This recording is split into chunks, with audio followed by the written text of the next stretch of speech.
Assalamualaikum warahmatullahi wabarakatuh. Perkenalkan, kami dari kelompok 8 mata kuliah pembelajaran DSJ atau MI yang beranggotakan saya sendiri Egidia Safira Viana Feranita NIM 203190036. Yang kedua Alifatul Mufidah NIM 203190004. Kemudian Sania Barlinti 203190026. Pada kesempatan ini kami akan mempresentasikan hasil diskusi melalui sebuah tantangan video. Untuk materi pertama akan disampaikan oleh saya sendiri, Egidia Safira, dengan subtema mengatur kertas pada Microsoft Excel. Materi yang akan saya sampaikan yang pertama yaitu mengatur kertas pada Microsoft Excel, yaitu untuk mengatur ukuran kertas pada Microsoft Excel, dan sebenarnya itu hampir sama dengan mengatur ukuran kertas pada Microsoft Office Word.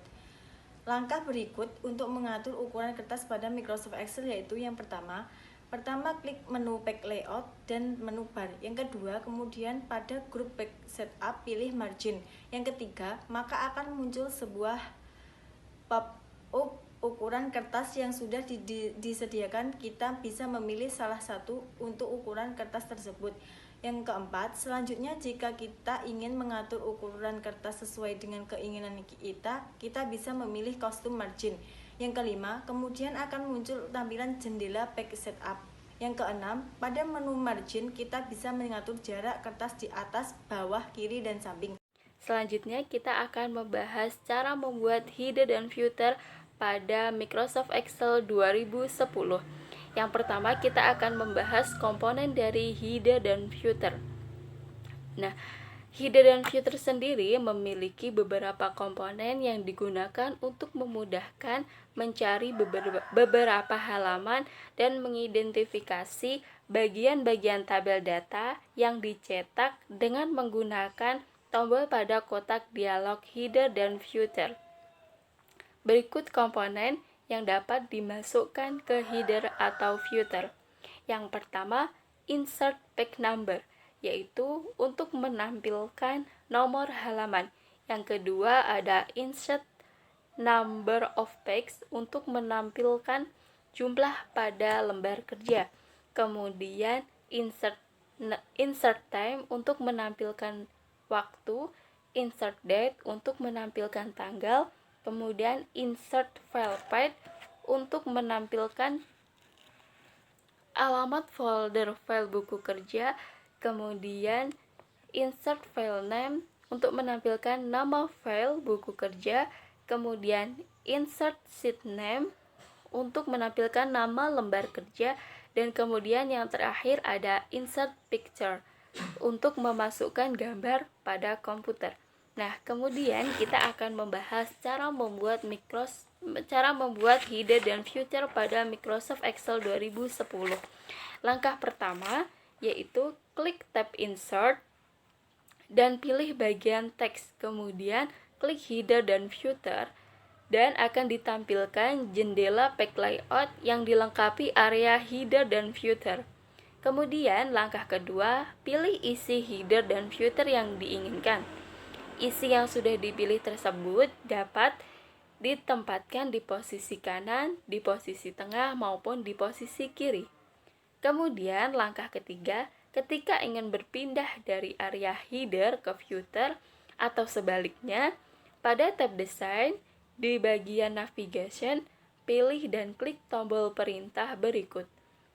Nah, untuk berpindah dari area header ke area footer yaitu klik tombol Go to Footer, dan untuk berpindah dari area footer ke area header yaitu klik tombol Go to Header.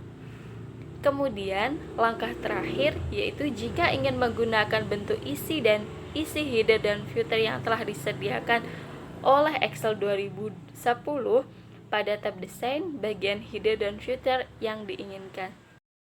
Baiklah teman-teman, untuk selanjutnya yaitu poin menyimpan Microsoft Excel ke dalam bentuk PDF. Setelah kita membuka sebuah buku kerja atau file, tentu file yang telah kita isi akan kita simpan.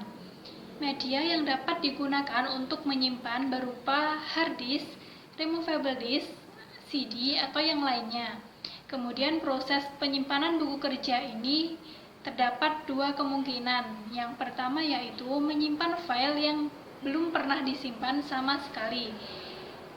Penyimpanan ini dapat dilakukan dengan cara klik tombol file, kemudian klik tombol save. Atau juga bisa melalui kombinasi tombol Ctrl plus S. Selain itu juga bisa klik tombol atau icon save yang terdapat pada Quick Access Toolbar. Kemudian kemungkinan yang kedua yaitu menyimpan file dengan nama lain atau berada pada lokasi penyimpanan yang lain. Tata cara dapat dilakukan dengan klik tombol file, kemudian save as, atau klik tombol F12. Kemudian jendela atau kotak dialog save as akan ditampilkan. Setelah itu tentukan nama lain atau lokasi penyimpanan yang kita kehendaki. Adapun tahap-tahap untuk menyimpan file Excel ke dalam bentuk PDF sebagai berikut. Yang pertama, buka buku kerja atau file yang akan disimpan, kemudian klik tab file pada ribbon. Setelah itu klik save as dan pilih komputer atau OneDrive. Kemudian tentukan lokasi penyimpanan. Poin ketiga yaitu sesudah kita memilih lokasi penyimpanan, maka ubahlah save as tipe menjadi PDF. Setelah itu, langkah yang keempat, tentukan ukuran dan resolusi untuk file yang akan kita simpan. Karena resolusi dan ukuran file akan menentukan kualitas file yang akan kita simpan. Kemudian langkah yang kelima yaitu tentukan pemberian nama pada file yang akan kita simpan. Dan langkah yang terakhir, konfirmasi pilihan dengan klik OK atau cancel. Setelah itu, buka kembali file kita yang telah kita simpan dan akan terlihat cukup rapi. Cukup sekian presentasi dari kelompok kami. Apabila ada kurang dan lebihnya, kami mohon maaf yang sebesar-besarnya. Terima kasih. Wassalamualaikum warahmatullahi wabarakatuh.